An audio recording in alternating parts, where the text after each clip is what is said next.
Hi hello அஸ்ஸலாமு அலைக்கும். ஈஸியாக ஒரு பூண்டு குழம்பு பார்க்கலாம். இதுக்கு வந்து சின்ன வெங்காயம், பூண்டு, தக்காளி, புளி கரைச்சி வச்சுக்கிறேன். சட்டி அடுப்பில் வச்சுட்டு நல்லெண்ணெய் ஊற்றிக்கலாம். நல்லெண்ணெயில் தான் வந்து இந்த பூண்டு குழம்பு, காரக்குழம்பு, வத்த குழம்பு அதெல்லாமே நல்லாயிருக்கும். அதனால் நம்ம நல்லெண்ணெய் ஊற்றிக்கிறோம். கடுகு போட்டுக்கிட்டு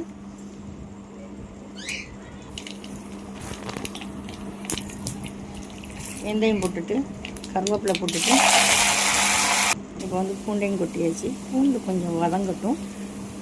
கொஞ்சம் வதங்கிடுச்சு. இப்போ வந்து வெங்காயம் போட்டுக்கலாம். சின்ன வெங்காயத்தை நல்லா உரிச்சிட்டு கழுவி வச்சுருக்குது. இதே நல்லா அதில் கொட்டி அதுவுமே வதங்கட்டும். ரெண்டும் வதங்கினதுக்கப்புறமா வந்து இப்போ வதங்கிடுச்சு, நல்லா வதங்கிடுச்சு. இப்போ மிளகாத்தூள், மஞ்சத்தூள், மல்லித்தூள் நம்ம காரத்துக்கு நம்ம எவ்வளோ காரம் சாப்பிடுமோ அதே அந்த அளவுக்கு உங்கள் தேவைக்கு மாதிரி போட்டுக்கலாம்.